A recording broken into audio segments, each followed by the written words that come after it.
And you see all the tables that I'm sitting on. Yeah, that's crazy, bro. Go over here. 26 tables. Bill, what are you doing, bro? 26, actually, if it drops below 20, that's when I go post a bunch of tables because What? there's not enough to keep me busy. Yeah. So um, we play turn-based through a lot of the I'm Christian board sorry, gamers and stuff. that came through as we play turd based, not Oh, turn based. turn-based, yeah. No, turn-based. Mm-hmm. Yeah, we play a lot of turn-based through Christian board gamers, so it's kind of you take your turn when it's your turn, right? And Yeah. then it just sits until it's somebody else's turn. Um, so yeah, when I go out to my tables, a lot of times there's 26 of them, but they're all in different degrees of like how far along they Yeah. are. And Mm-hmm. some of them we play with. Like I've got this group that's running through Zombicide with me, and one of the guys in there, Big Stu, is over in the UK. Ah. So some of the times the timing's off, right? Mm. But if I have somewhere between 20 and 30 tables, um, usually if I go in every half an hour or so, there's one or two turns to take, right? Mm. And they usually only take about 5 minutes or so. I mean, it only takes you a couple seconds to take an Azul turn, and then you're moving Well, on. yeah, But except for the fact um, when your BGA stops sending you notifications, and then yeah, I'm speaking at a camp, so I'm out here like running around, doing stuff, and and then I get an email, no notifications that it's my turn from BGA. I cannot figure out why. I have push notifications on everything, and then I'll get the hey, you're running out of time. And then I realized I was 16 hours over my time because I didn't even think to check it because I've been running around, at this high school camp, and I'm like, oh my gosh, bro. But I'm not getting any push notifications telling me it's my turn on Azul. And then I just finally opened it today. I'm like, I'm positive it's got to be my turn. And sure enough, I got stuck with 3 of the orange, yellow ones, and yeah. took a whole bunch of negative points. Yeah, yeah. I keep a lot of them running, and like I said, if it drops below 20, I usually go start a bunch more, just to kind of get it back up there. Strangely enough, it was at I really wait till it drops below 20, and I felt like the last couple days things have just been moving really, really slow, and I was like, do I not have enough tables going? Like, what's going on? And I was up at like 34, 35 tables, but it would take like 2 or 3 hours before I would have a turn at any of them. Mm. So I think everybody just got busy, which is cool, right? Like we all get busy. Yeah. Um, but yeah, I mean, that's one of the things that I love about the Christian Board Gamers group and what we do here with BGA is just how active that group is. And I mean, if you look down through my tables, you see a lot of the same names, but you see some different ones floating around. Speaking of the Azul game, there's you Yeah. sitting in Azul with me and Quincy and Brian, right? But yeah, Brian and Brad and I have been playing Ark Nova for probably, I don't know, 16 months, 18 months. We play a game, it ends, we just flip into another one. We just keep going. They were two of the first guys that I met through Christian Board Gamers. Is So that we, Brad we just kind of Atkinson? keep playing.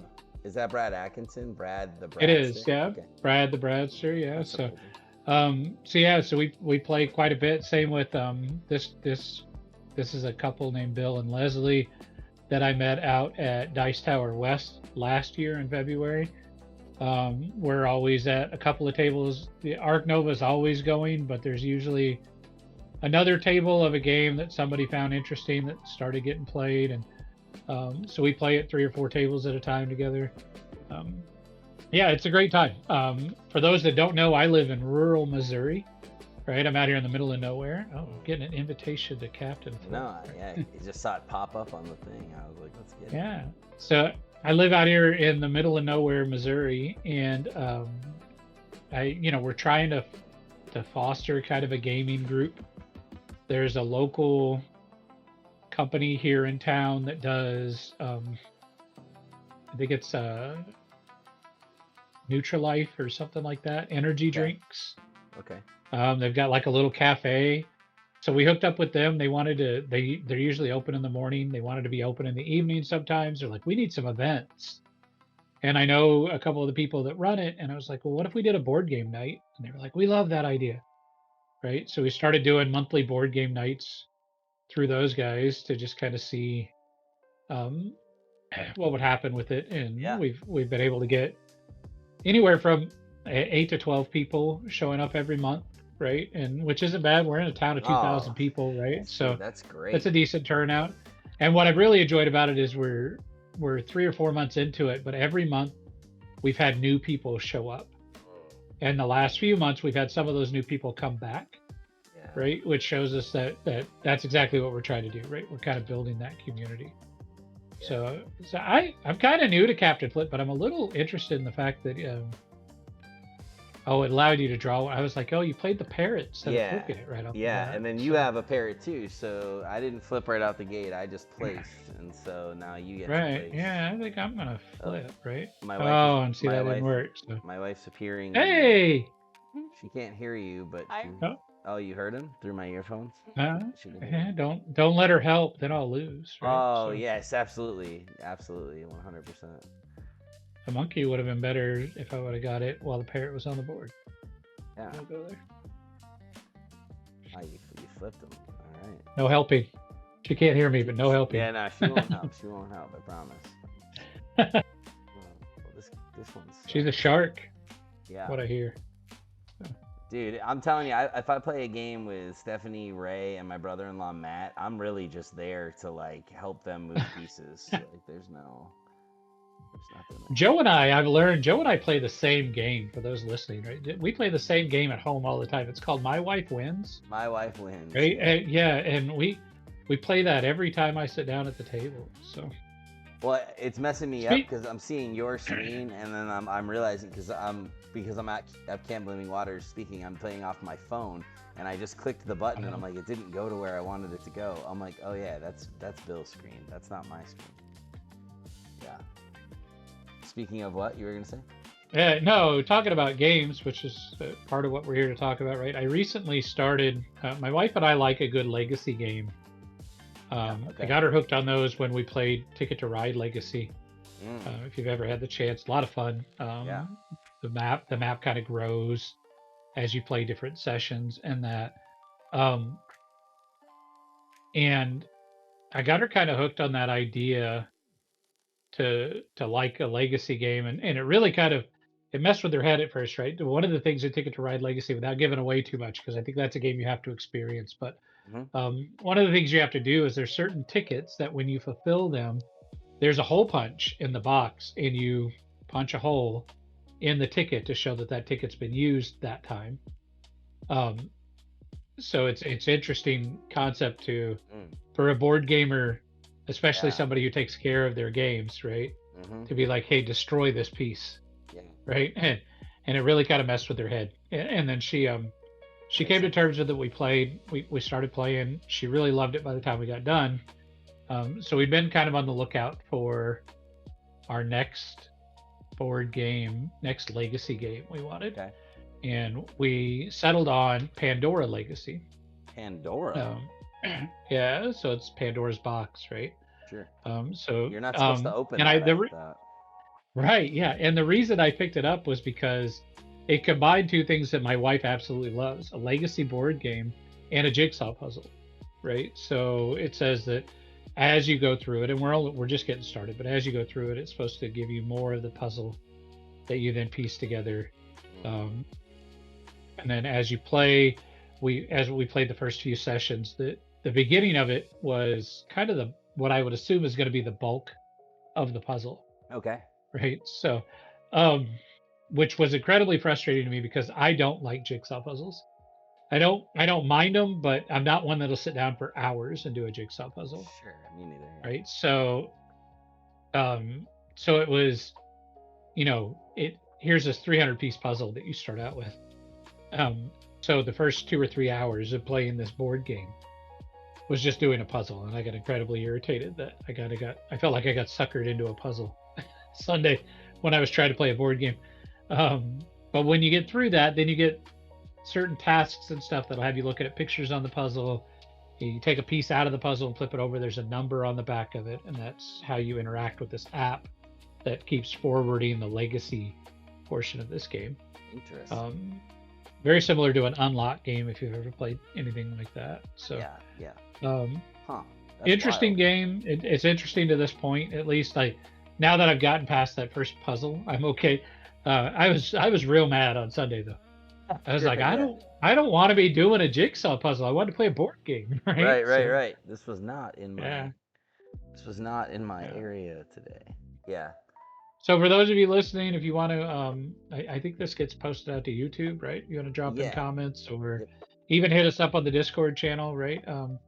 You want to hit us up on one of the channels to talk. I'm curious to know what legacy games you've played. What do you enjoy, right? What do you recommend? What do you like about it? What do you not like about it?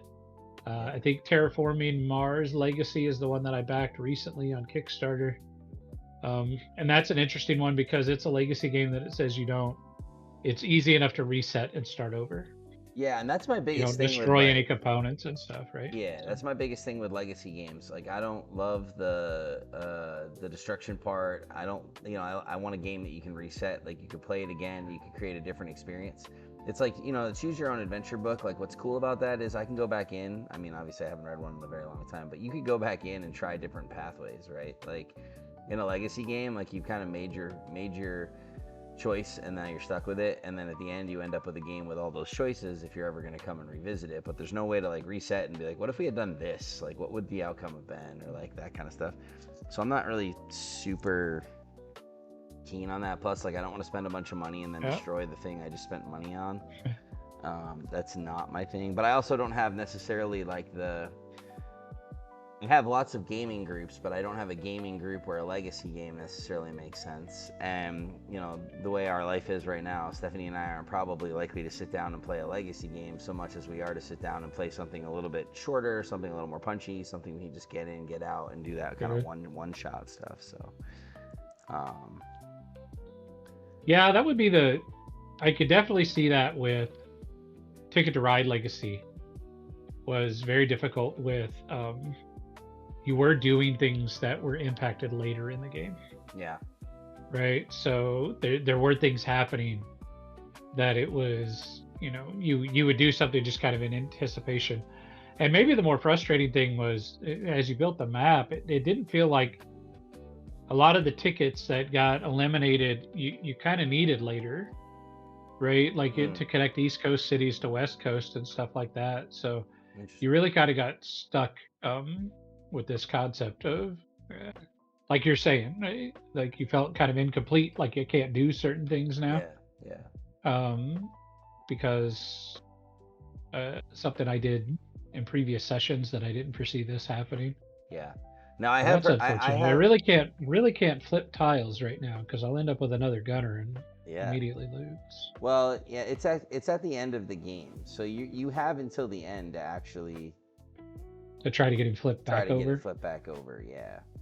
Interesting. It's not an instant win. It's in the gray. It's an end game. Okay. And that helps. Oh, there we go. There's so a monkey. It'll flip one of the gunners, right? Yeah, so. That's the way. Yep. And we just,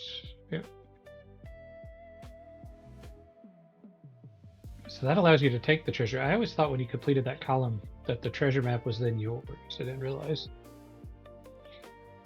What do you mean? Just took it. I thought when you reached the last player to reach the top of that column was like he permanently grabbed it. But I guess if a cartographer comes up now, you'd still be able to take it back.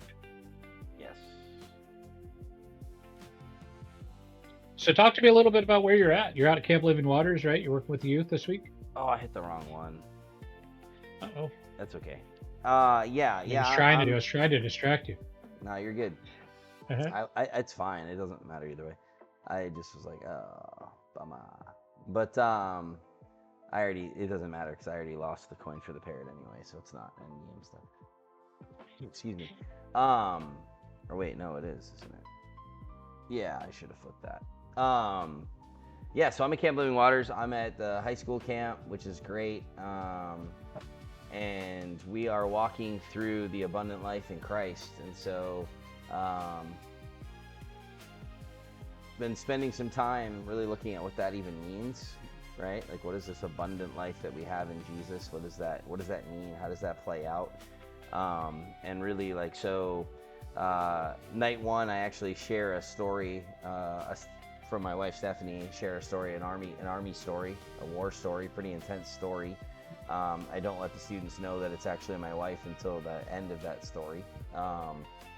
And then kind of walk through the battlefield that we're in, right? Spiritual war, and talking about war and how we chase the mirage. And I actually, this camp, I've been using like video clips, and I was like, hey, you guys want to watch a cartoon? And they were like, what? And we watched a 6-minute cartoon. We watched Donald Duck and Goofy, and it's a 1947 cartoon called Crazy with the Heat. And I would, if you're listening to this, like I would actually YouTube that and watch it. Super, super, super, super, super well done, and like profound as it relates to spiritual truths. And the idea that Goofy and Donald, they're like chasing after these mirages that never satisfy, but then the payment comes due, and Goofy is actually being like held accountable for the mirage. And so the mirage owner of the store is like now essentially holding him and saying, you owe me money, you participated in my goods. And Goofy's like, I didn't even get anything, like nothing satisfied me here, and the payment came due. And it's like, that's sin, right? Like, you know, sin promises more than it can deliver, and it costs us more than we want to pay. And so, you know, kind of setting that as the framework, right? Like, especially when you're working with teens, like, and all people, I think all of us, not just teens exclusively, like we chase the mirage, man. And so it's like, even if you've been following Jesus your whole life, like what are some mirages you're running after? What are some things that you think are going to satisfy you or think are going to do things for you that in the end are empty, right? And so last night I used Indiana Jones and the Last Crusade, and the part when he was coming out into the path of God, where it's a supposedly invisible, bridge, and he has to take this step of faith, and we talked about what it looks like to trust God, and in the abundant life that Christ offers, it comes about through us obeying and trusting Him, right? And so that these are hard things, but this is the reality that God has placed before us.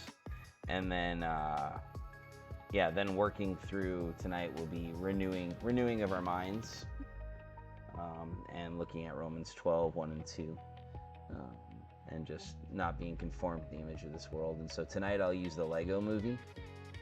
If you've ever seen the Lego movie, it starts off right out the gate when he's like, the instructions to fit in, be happy, and make sure everyone loves you. You know, like that's like the initial opening scene of the sequence of the movie. And so that'll obviously be conforming to the world's image. And then at the end of that, when he realizes who he actually is, and he realizes he's a master builder, he's now walking in his true identity, and how when we chase the mirage and we conform to the world's image, we aren't walking in the truth of who we are in Christ.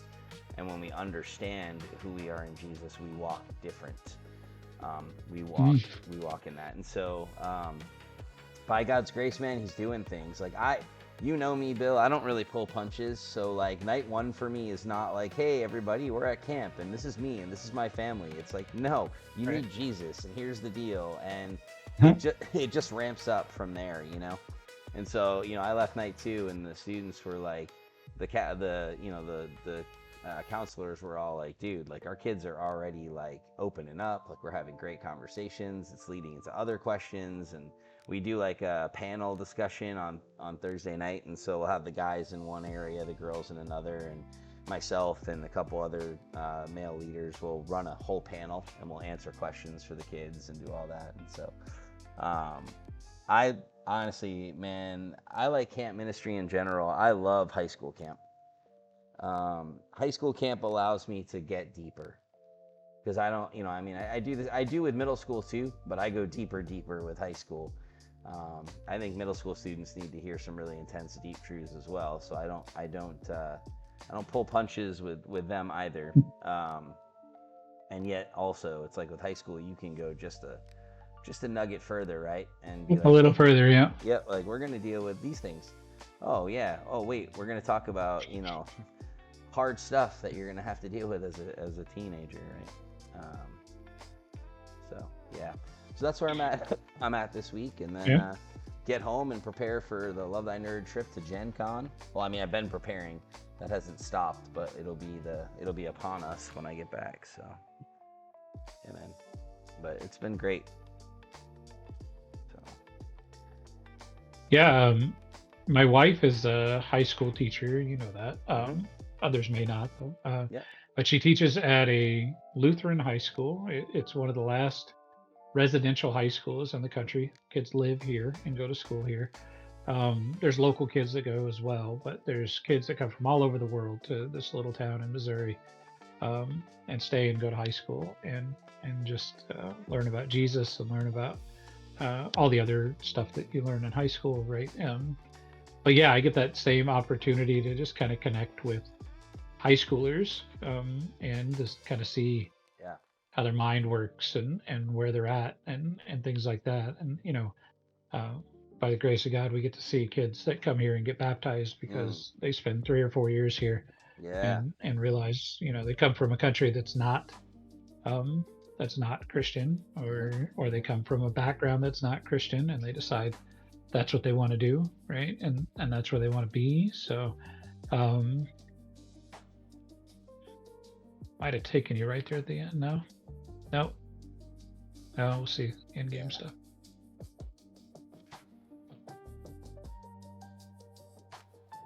No, got destroyed. I had nothing in game. I took a risk at the end, man. I flipped my I flipped the parrot thing or whatever there and was like, this is oh no, Yeah, I flipped the one because if I put it there, I wasn't gonna get any points for it because I had gunners surrounding it, and I was like, well, sure. if I flip it and it's a gunner, that'll suck, but whatever, risk it for the biscuit, Yeah, and it take a wasn't, chance, right? so it worked out. But want to run it Yeah, back? but sure. Yeah, we do it again.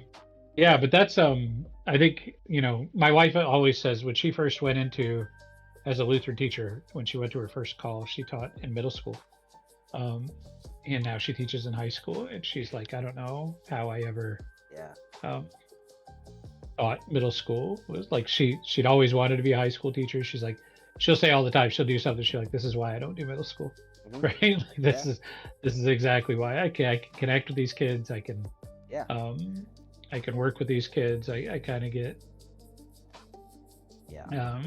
I get connection there a little better, stuff like that. Hmm. So it's Well, they get things on another a lot level, of right? fun. Yeah, Yeah. it's like there's some foundational things that you're able to work through that are a little different than with middle school. Like middle school, I think it's a bummer. That middle school, like the kids pick up more than you think, right? Like I've done a lot of middle school camps along the way, and I don't treat them any different than I would anyone else. I'm just clear to define my terms, and I make sure that I'm speaking on a level that they can comprehend what I'm saying. Um, but it's also like one of those things where with high school, they've experienced a little bit more, they've got just a little bit more depth, and they're struggling with a little bit more than the middle school student, right? That's not to say you're not going to have middle school students that are struggling with like pornography, but you're probably more likely to have the high school students that are struggling with it, right? In most cases, right? Not Sure. always, and that's a very broad, depends on your demographic and your situation kind of statement.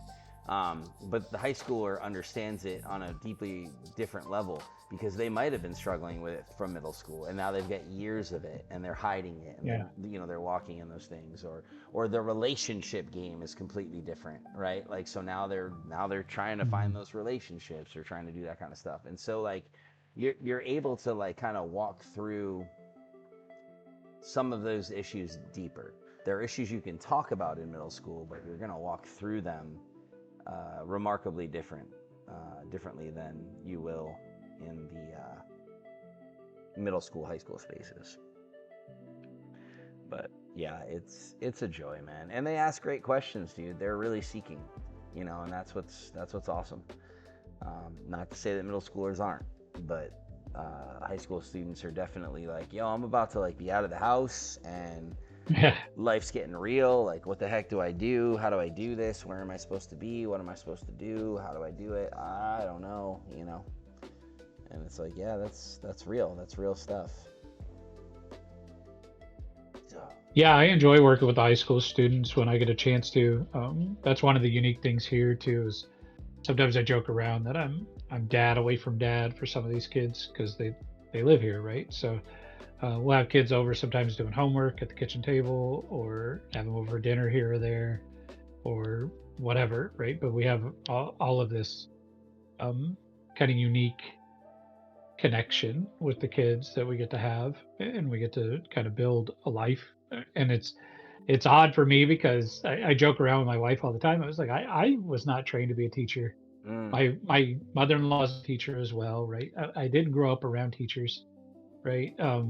So I really, I was kind of an army brat. I moved around a lot, so I really Sure. didn't make connections with people in school, even because we moved around so much.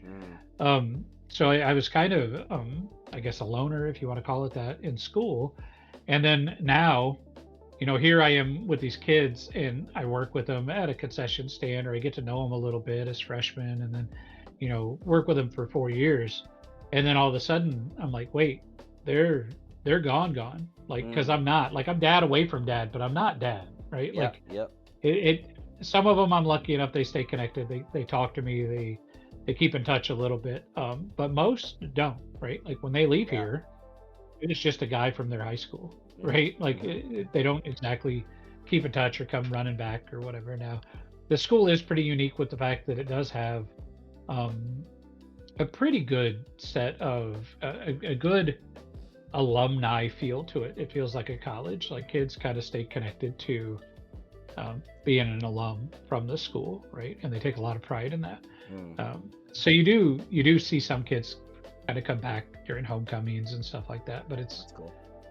never enough, right? Like it's for me, right? For somebody who is, I felt like I was a big part of their life for a little while, and Yeah. then they're gone, and you're just like, gosh, how's college going? How's like, and social media does a great job of allowing me to kind of at least keep up, Mhm. right? I know when they get married. I know when they have kids. We do get a lot of wedding invites, a lot more than what I realized I would go to Sure. as an Oh adult, yeah. right? Like Mhm. get a wedding every year or two.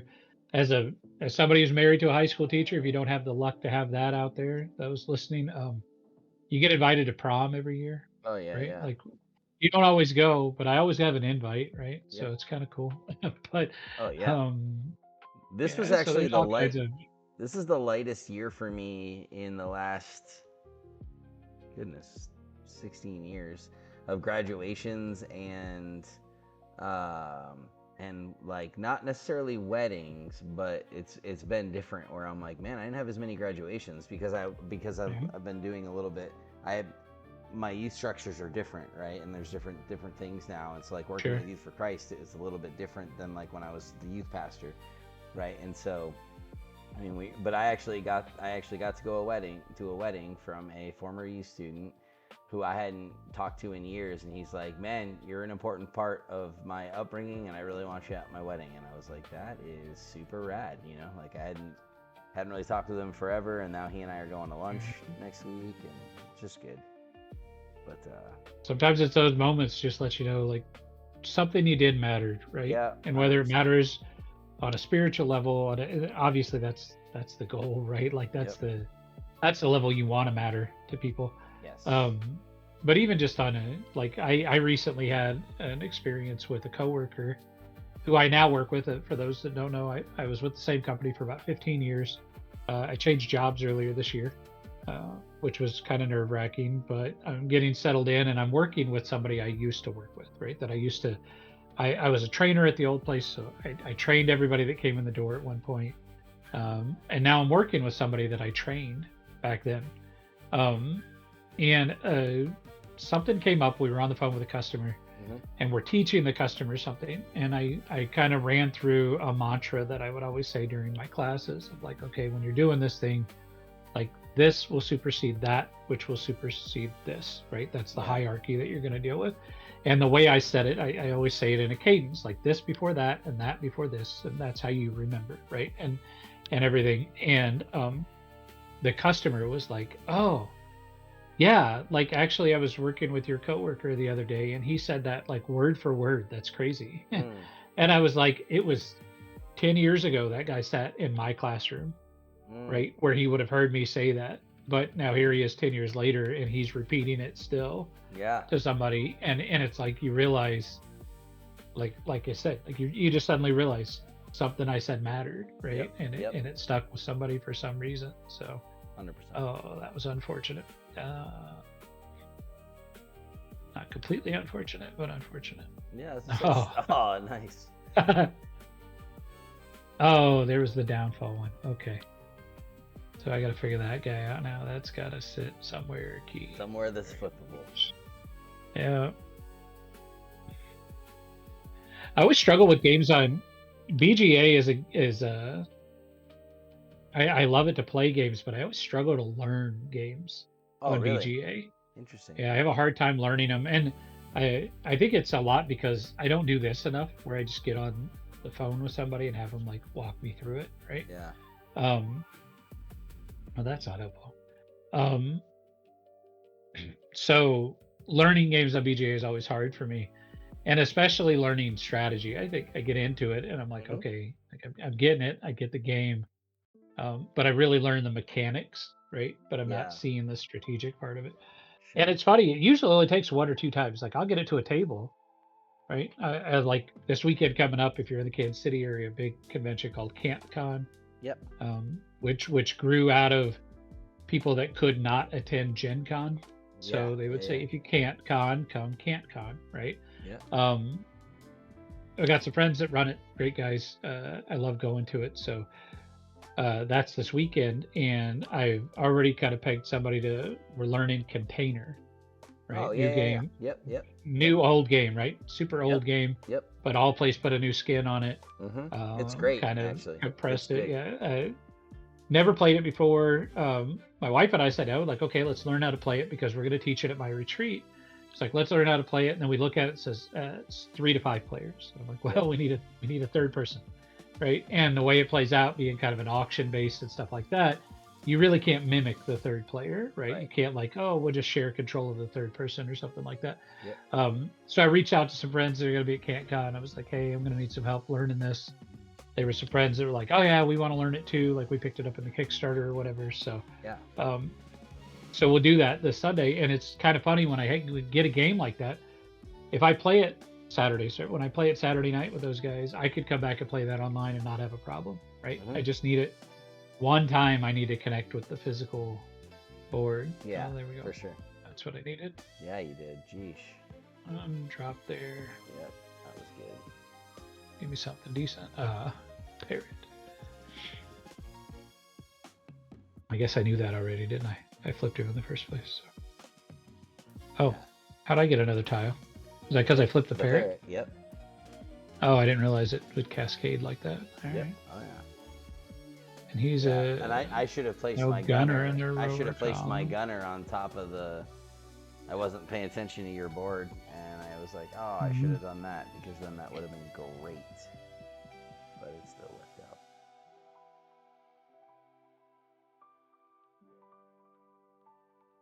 Down to all the end game again. Yeah. And you killed me again. No, I'm not. I only eked it out by a little this time. Only by a little. Is that 67 to 45? Is that what that says? 51 to 45. 51. Oh, I thought that said 67. Yeah, Blurred on me. I was like, No, not bad. But you had me by 20 something again. I was like, dang, I thought I was getting this down. No. Yeah, these guys. So those of you that are watching this that maybe haven't jumped into some games in Christian Board Gamers, there's something cool that Brian put together. Is they what's he call them? Round robins, right? And he'll take a game like Captain Flip, which you see here plays pretty quickly. He'll do them head to head. So you play 2 players at a table. He'll put 16 people in a tournament. You're going to play against the other 15 people in the tournament. And we're going to start all 15 games at the same time. So you're literally sitting at 15 tables of Captain Flip with a different opponent against you at each table. So you're kind of just, every time you hit this next table, it just takes you to another table of Captain Flip where you're playing against another person, right? And you're doing 15 of them simultaneously. You play them all at once, but he does Captain Flip, Gnar, Flip Tunes, all those games that kind of play really quickly, but they're really easy to kind of, you can drop in and drop out and you're not losing your strategy a ton by not staring at the board. Yeah. So a lot of fun. A great way to engage with that group of people. If you get a chance, jump into one of those. I think he's getting ready to start one. I don't remember what this next one is, but it's Railroad Inc., which he absolutely loves. Yeah. I enjoy it, but I'm still trying to figure out how to get good at it. Sure. I want a game, a 4-person game that he was sitting at the table the other day. He's got, if you're familiar with BGA, There's an elo ranking. You see it Mhm. here, right? Yep. That might, or the average level between the two of us is 88 here. We're in friendly mode, so it doesn't show our elo Yeah. over here, right? But your elo ranking lets you know kind of in the terms of everybody playing the game through BGA, where you kind of rank, right? And it factors in how difficult the opponents are you're playing against, how many times you've played, whether you win or lost, stuff like that. And it'll even factor in when you play a game against a random person, it will use that to make sure you're paired up against somebody that's in a similar difficulty or similar strategy level as you. But Brian's elo in Railroad Inc. is like well over 300, which usually puts you into like an expert level, right? Yeah. 200 to 250 puts you in you're really, really good at this game. But once you start climbing into the 300s, it's you rarely lose, right? This is your game. And he usually just murders me anytime I sit at a Railroad Inc. table with him. But just recently played a four-player table where I eked out the win by a point with him sitting at the table. I was like, oh, I figured it out. Like, look at me go. Yeah. And then I jumped into I was immediately like, yeah, let's keep practicing for the tournament. And I jumped into a couple of two-person tables and just got murdered. And I'm like, thought I was figuring it out, right? I thought I had it. Yeah. Yeah, thought I had it. Yes, I did. Right. So that's awesome. Yeah, that's fun. Yeah, it's so my elo is low for Captain Flip. It's only a 79. But I haven't played a lot of BGA. Yeah, it says the average one is 88, so mine must be. Yours is probably pretty high. Even though higher. Even though you just got whooped. It's not going to show me because we're in friendly. Yeah. See, if you weren't playing in friendly mode, it would be lowering my elo and raising yours. But that's probably why. Then, see, I should have done it differently. I don't know anything about this stuff. So. This digital board gaming thing is new to me. I got one table open, Captain 30. I got one, and I can't even manage that well because of the season I'm in. But yeah, the most I do is 3. Busy time of year with conventions and everything. You're getting ready to go to Gen Con, right? Yep. So Gen Con, and then I missed the first 2 days of my family vacation. Because due to Gen Con, and so like my family will already be at our little vacation area, and then I'll have the rest of the week, which is good. But because I need a little bit of a reprieve. But yeah, a little break. Yeah, well, it's like I came back from Origins, I was gassed, and then I went right into Youth for Christ camp, was gassed, got sick. I mean, that after our stream last week, like I went downhill, and it was rough. And I'm finally coming out of all that. Now my energy levels are like back to normal, they're where I want them, which is good. But I was struggling. I was on the struggle bus for sure, and I was thankful that like I finalized all my messages for this week on Monday, because then, like I said, Tuesday evening into the rest of the week was a rough shot, man. And so yeah, so it's just a lot of go. So I'm looking forward to that. And then September, I've got 3 back-to-back, events, and then I get a little bit of a reprieve in October. Then we've got Meeple-a-thon, and then we've got PAX, and then break-in for the rest of the year. And then we'll get back. For those listening, I kind of learned this last year, but those listening, like, you hear Joe talking, right? Like he's exhausted. He goes to these conventions and stuff, and everybody's like, "You're going to play board games for 4 days. How are you worn out?" Right? Like, what's going on? If you've never been to a convention, right? Even if you just go as a gamer, right? And Joe's going on a level where he's serving and he's working and he's out there in mission, but he's also like in that mission. I know at Origins you worked for All Play. Is that what you're doing at Gen Con as well? Are you hooked up with them? Yeah, we're with All Play, we're with Bezier, and we're with the Escape Room USA. So we got three locations. So yeah, at that point you're working the vendor hall and you're working as a vendor and you're on your feet all day, right? You get a couple of breaks. The All Play guys do a good job of taking care of you, but you get a couple breaks and stuff like that. But it's still it's work, right? Like it's real work when you're working an 8-hour shift, or 10-hour or 12-hour, however long they have you in the vendor hall. And then on top of that, you usually, you're at Gen Con, right? You want to go play games, you want to wander, you want to do some stuff on your own as well. So then you run into that, then you're going hard, right? Like you're up till midnight, 1 a.m. Yep. You got to be back for 7 a.m., 8 a.m. to start the vendor hall the next day. It's a lot of work, but even if you go just as a gamer, a lot of times you find yourself kind of burning the candle at both ends. You want to get there early because you want to get to something that's starting early. Mhm. You stay late because you've got friends that you're playing a game with and you don't want to walk away from them, Yep. right? And you just kind of come home just wiped out from it. Right. So if you haven't got a chance to go to a convention, go experience it, get a feel for it, and you see kind of what we're talking about a little bit about um, how you really just kind of get tired. Um, And I'm not even like, I don't even play a ton of games, right? Like, so we kind of view our mission sure. like, all right, we're serving the publisher, and then when you're not serving the publisher, you're still on mission, right? You're still doing this thing. So I do find games to play, and I do that, but I'm also overseeing more of it, making sure everyone's got what they need. So I'm running back and forth. I'm connecting with vendors, right? Because we want to serve out there as well. Like, there's people that I connected with over, hey, do you need anything, right? You want to walk up, like, you need a coffee, you need water, you need a bathroom break, you need something, or like, yeah. yo, what can I do, blah blah. Or just meeting people, and then you're walking through the vending hall, and then someone comes up to you, and then I mean, I have some really dope, by God's grace, some really awesome spiritual conversations in those moments, because like I will end up walking through the vendor hall, someone will grab me, we end up walking around the vendor hall just talking, right? And sometimes those are with brothers in Christ or whatever, and you're just walking around. Like at Origins, I ran into my buddy Winston, and we were just walking around, and we were just talking about the state of the church, and how we can help really change the trajectory of where we're going, right? Like, how do we really minister to people, and show people in our communities that Christ loves them, and that they matter, and that, human dignity, and not devalue people, right? Like, there's all sorts of things that we have to walk through, I think, as the body of Christ. Super dope conversation just walking around a vendor hall, but that is mental bandwidth, right? Like, I come back from these trips, and I'm physically tired because I'm not as young as I used to be, but I'm also mentally drained, because you are Mhm. pouring in relationally, and I'm an extrovert, and I get fired up just from being around people. My energy levels go up. I don't even have to be talking to anyone. And simultaneously, if they're like Gen Con, I'm a little concerned because I'm not necessarily 80,000 of my best friends sitting in a room kind of guy. But it's like, Yeah, there's extrovert, and then there's that yeah, level of right. extrovert, And right? I'm Like not, that's I'm a not, that's a different beast. yeah. And so Yeah. like, and I would consider myself pretty extroverted, and I still have the mental drain of constant relational building and conversations. Plus, from my perspective, trying to care for our team and make sure they have everything they need. And so, yeah, you come back, and you feel it, and exactly like you're saying, it's late nights, early mornings, man.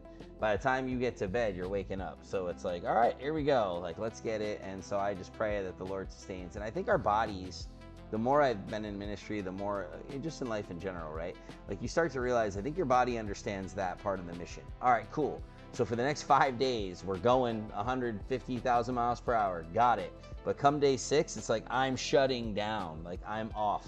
And your body just then goes on day 6 and says, no more. You get no more. And that to me is something that happens, I think, more often. I gotta pull. I'm not online. Sorry, I shut the thing. It happens Now more often. More you're often. gonna get an email anyway. I know I'm not gonna get notifications or anything. But I'm online now, so I'll join. See, I got it when I opened it. I don't get any. I got an email. Yep, but no. I don't know what's going on, dude. This is driving me nuts. I need my push notifications. Now this is a game. Oh, I didn't realize this is one. This is one that I thought was open information. I didn't realize your tiles are hidden to me. Well, that's actually fun. Yeah, see, there you go. Now we figured out. We solved our problem that we were talking through. Like, how am I gonna know that you don't have whatever? Blah blah blah. Right. I can see yours. Yeah, no, I know. You could see mine. That's what I Yeah, was saying. Like that's the yeah, problem, right? yeah. Like There I you thought go. it was open information. I thought the tiles were just open. So Well, they're all uh, open to me. right. Yeah, they're all open to you. You're doing fine. This is the wrong game for that. That's not fair, because now I can just go in and be like, I'm gonna delete that one. Yep, exactly. Yeah. Oh, That's that's not why I right. grabbed this one. I thought all the tiles were face up, so I was like, "Oh, this one will work." And then I jumped in. I'm like, "Oh, it doesn't work at all." Like you That's all can, right. Yeah. I'll, we're gonna I'll play Joe wins. Nah, you're good. You're good. Joe's gonna pretend he's not looking at my screen. I'm not looking at your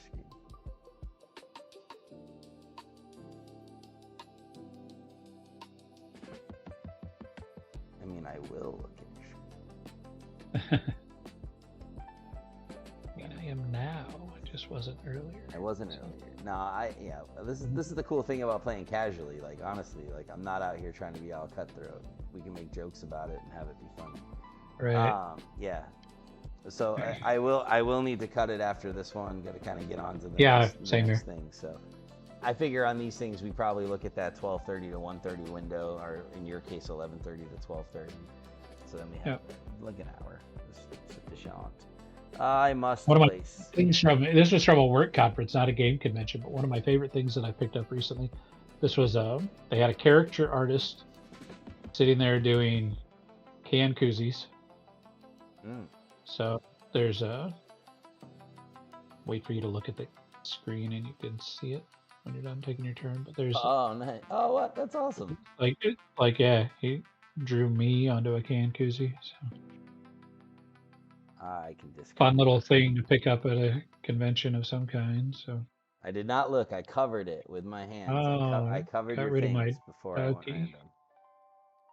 Got rid of my ducky. Well, you got rid of my army guy. The what? Yeah.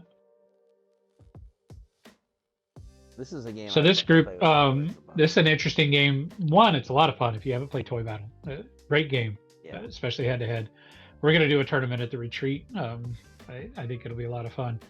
But on top of that, they have recently, the company, because of Toy Story 5 coming out, have really leaned into this idea of, retro toys, right? Going back to playing board games instead of video games and stuff like that. And using Toy Battle to kind of promote that a little bit. So if you see some of their ads and stuff, that's something they're doing quite a bit right now.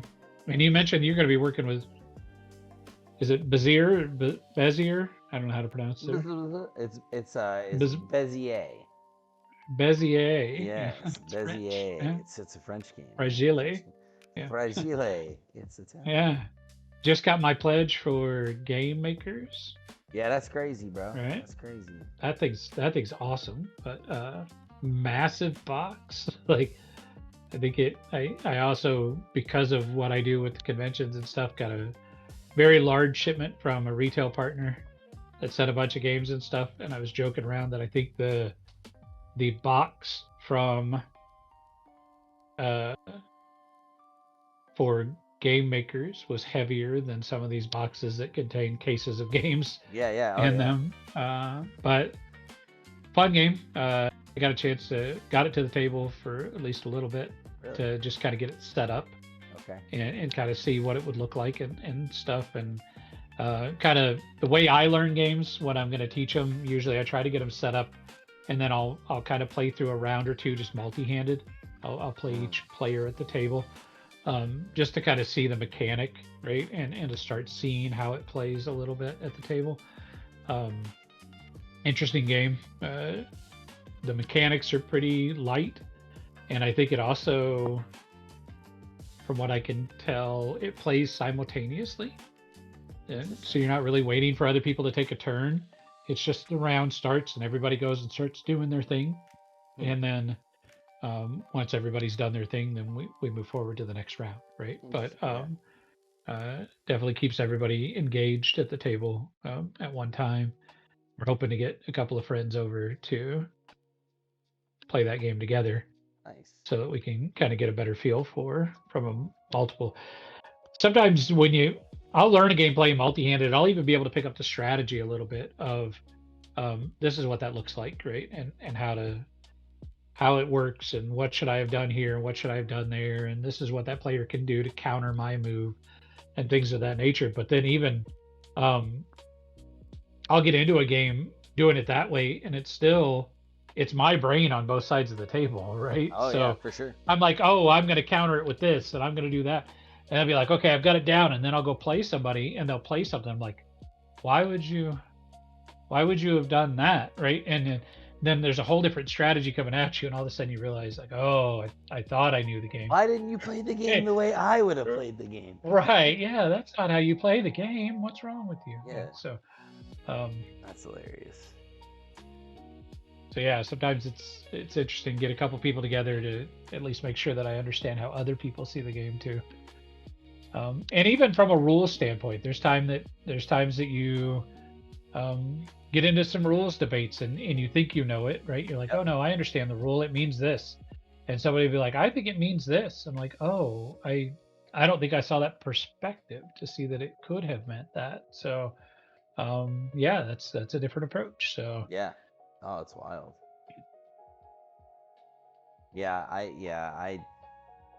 I can't do all that kind of stuff though. Like, I mean, it's not that I couldn't. I just like the multi-handed, like, oh, I'm gonna do this and then I'm gonna try that. Like, every once in a while, I'll like in my own game design journey, I'll play things like solo just to test something or whatever. yeah, But outside of that, I'm not.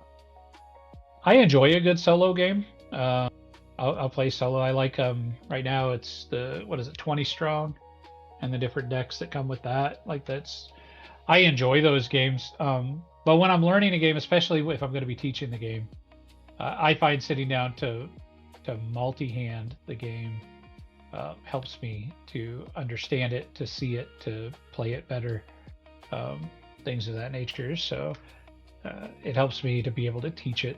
Yeah. Yeah. Sure. Doesn't it help makes me to sense. be able to place an extra troop if I don't have another troop. So This is not going well here. yeah, so between that's really what it comes down to is playing to learn the game, and then watch the videos, right? If I'm lucky, there's a Rodney video, right? Yeah. Oh yeah, for sure. But there's some others out there that what's her? It's Naveen and Yep.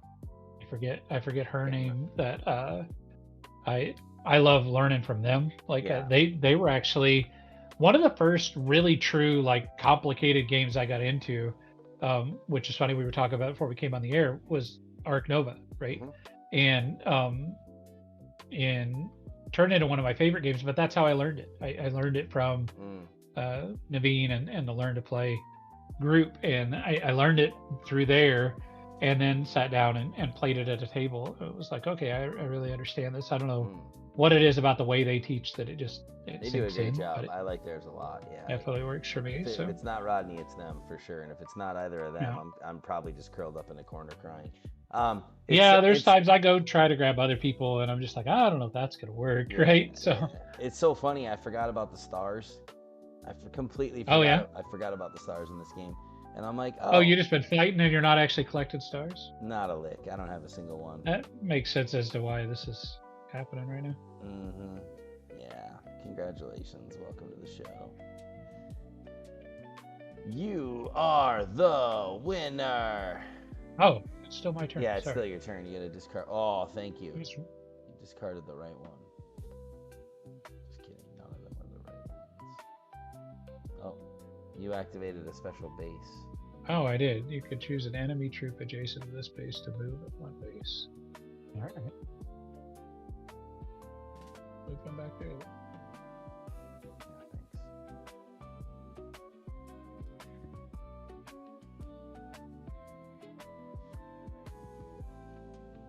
This is like crazy chess. It is. It is. You ever play Red 7? No. Maybe one of my, I guess we talk about gateway games, right? Maybe one of my first modern board games that I played, Okay. right, was Red 7. Just a card game. But it's a game where you have what they call a palette in front of you, or a canvas in front of you, and a palette in the middle of the table. And whatever card is sitting on top of the discard deck sets the rule for the game. And then whatever's in front of you is whether or not you can win the game based off of that rule. And at the end of your turn, you can either put one in front of you and one on the discard pile. You could do each of those actions once, or you could do both of them if you need to, right? Yeah. But at the end of your turn, you're either winning the game or you've lost. You have to fold, right? If you can't be winning. Plays pretty quick. We used to take it with us to, we would go out to wine country here in Missouri and just kind of go wine tasting and sit at a table with some friends and play a card game for a while and share a bottle or something and just kind of sit and play. but it's on BGA now too. I guess it's been there for a while, but I just realized it's there. So, been able to relive that, rediscover that game. It's a lot of fun. So, another quick game if you're listening to this and you're looking for a quick game, or even here, that should finish that off. Yep, it did. Yep. That does it. Well All right, done. and we're right up against time. Look at that. Yeah, 1 minute you had to get That's your win beautiful. in. Nah, I had to get one. Yeah, as soon as you open up Yeah. Toy Battle, I was like, I will lose. It's fine. For those watching, there's the Elo, right? So I didn't start it in friendly mode, so you can see it I gave me got 14 one. points for beating Joe. He's Elo he's is got one. an Elo of 1 right now, and he didn't gain any Yeah. because he lost in that chance. But when you're below 100, you gain really quick, right? If Joe would have won, he would have gained like 60 or 70 points. Yeah. And you can never, once you get above 100, you'll never drop below 100. 100 is where it kind of deems you know the game, right? And at that point, you can then enter tournaments and stuff like that as well. So if you don't know BGA, there's your BGA tutorial. I got to make a comment before we go. Joe, you're wearing, I'm a Lutheran, right? You're wearing what we call the Lutheran uniform. Yeah. Right? Yeah. I actually thought about it when we started. I was like, oh, I'm rocking the Thrivent shirt. Yeah, because Thrivent, a Lutheran-based organization, financial organization, but they love to send these shirts. Yeah. Oh yeah. And around here, right, being in a Lutheran school system and a Lutheran church and all of that, Yeah. there are just thousands of these shirts floating around my little town of Mhm. people, to the point that my daughter's elementary school keeps a box of them of different sizes for any time that a kid shows up out of dress code. Yeah. They get Bam. handed a Live Generously shirt to change into, right?